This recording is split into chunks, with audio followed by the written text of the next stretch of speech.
Welcome to this explainer. Today, we're going to completely demystify the notoriously finicky, yet undeniably gorgeous Ficus benjamina. Whether you know it as the weeping fig, the Java fig, or the Benjamin tree, you probably know this plant has a bit of a reputation. I mean, it's famous for its elegant arching branches and glossy leaves, sure, but it's equally famous for dropping those leaves the absolute second you look at it wrong. But honestly, don't worry. By the end of this, we're going to transform this plant from an intimidating challenge into an elegantly manageable centerpiece for your home. So, here's our roadmap for today. First, we'll meet the weeping fig and explore its wild origins. Then, we'll set up the perfect indoor environment. After that, we'll cover the absolute essentials of watering and feeding, move right into long-term maintenance like pruning and potting, and finally, we'll tackle troubleshooting so you can confidently handle any curveballs. Let's get into it. Section 1. Meet the weeping fig, its origins and characteristics. The Ficus benjamina is a proud member of the Moraceae family. That's the mulberry family, actually, and it naturally grows across the tropical and subtropical regions of Southeast Asia, India, China, the Philippines, and northern Australia. Now picture this. When you see this plant sitting in a neat little pot in your living room, it's kind of wild to think about its natural counterparts. Out in those lush jungles, these trees are towering giants. They can reach 20 to 30 meters. That is nearly 100 feet tall. But indoors, we cultivate and prune them down into a compact, gracefully arching form that sits very comfortably between 3 to 10 feet. But here is the really cool part, the hidden superpower of your ficus. It's not just a pretty piece of decor. It's a silent, natural filter. As it sits there in your office or bedroom, it is actively working to clean the air you breathe every single day, pulling out harmful airborne toxins like formaldehyde and benzene. So it's a beautiful aesthetic choice that actually benefits your physical health. Talk about a win-win. Now, you might be wondering, where does that unique name come from? Well, Benjamina is widely believed to derive from the English word for benzoin. That's a resin that comes from a completely different but very similar-looking Indonesian tree that early European travelers mixed it up with. On the flip side, some historians suggest it was actually named in honor of the prominent English botanist Benjamin Dayton Jackson. Either way, understanding its name connects us to this rich, centuries-old botanical history. Moving right along to Section 2, the perfect indoor environment, setting the stage. Okay, so the golden rule here is consistency. Your weeping fig is a creature of deep, deep habit. It absolutely loves bright, indirect light. Think somewhere near an east or west-facing window.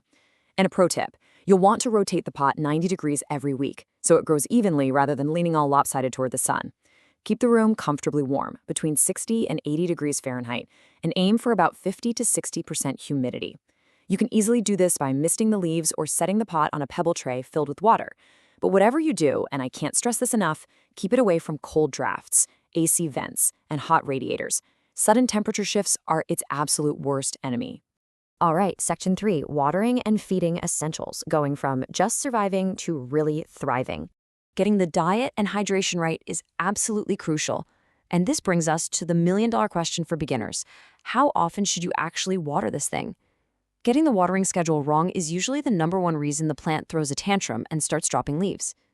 Ficus trees love to be moist, but they absolutely despise being soggy. So throw away that strict calendar schedule and let the soil talk to you. Just stick your finger in the dirt. Check if the top 1 to 2 inches of the soil is completely dry. When it is, give it a really good soak. Ideally, use room temperature rainwater or just tap water that's been left out overnight to off gas. Water it until it flows right out the bottom. Then, and this step is vital, wait about 15 minutes and empty every single drop of standing water from the saucer. Sitting in a puddle of soggy soil is literally the #1 killer of indoor houseplants.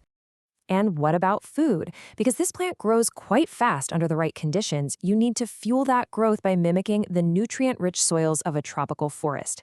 You can use slow-release fertilizer pellets right at the start of spring, or use a diluted liquid houseplant formula every 2 weeks from spring through the end of summer.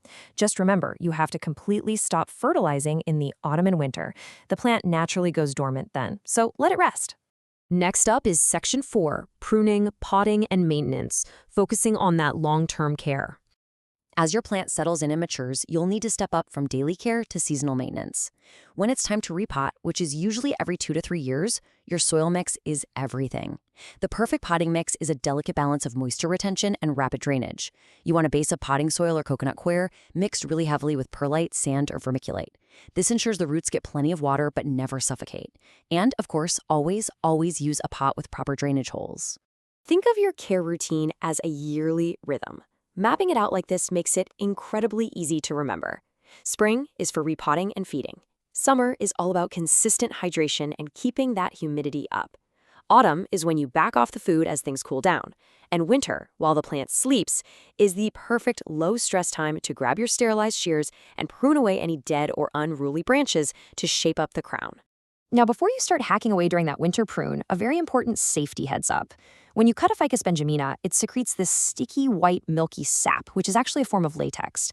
This sap is a mildly toxic irritant. It can cause a nasty skin rash for you, and it causes severe stomach irritation and nausea in pets if they decide to chew on the dropped branches.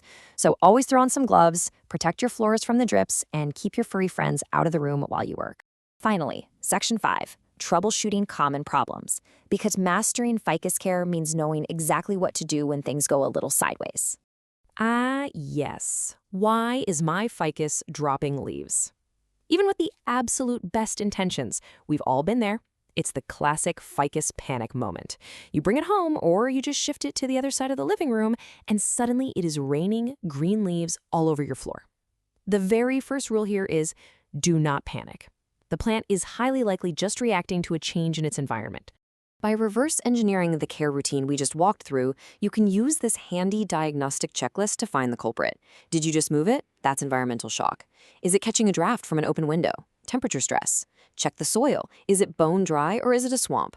Are the leaves crispy from dry winter air or is that corner just way too dark? Run down this list, play a little detective to identify the issue, correct it, and then just give the plant time to bounce back. Now, if the soil stays constantly wet and the leaves are dropping rapidly without any warning, you might be facing the most severe issue on this list: root rot. If you suspect this, you need to gently lift the plant out of its pot and take a look at the roots. Healthy roots are nice, stiff, and white. If they are black, mushy, and smell terrible, yeah, that's root rot. You'll need to trim away the dead, mushy parts and immediately repot it in fresh, dry soil. Of course, bugs and fungi can occasionally crash the party too.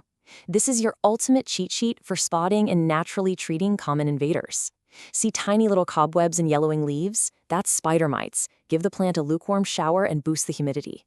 Notice little brown shells stuck to the stems? That's scale. Wipe them off and rub on some neem oil. Seeing light spots from sapsuckers? Aphids.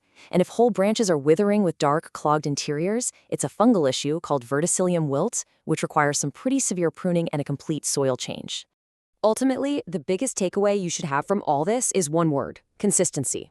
The Ficus benjamina isn't actually trying to be difficult, it just craves stability.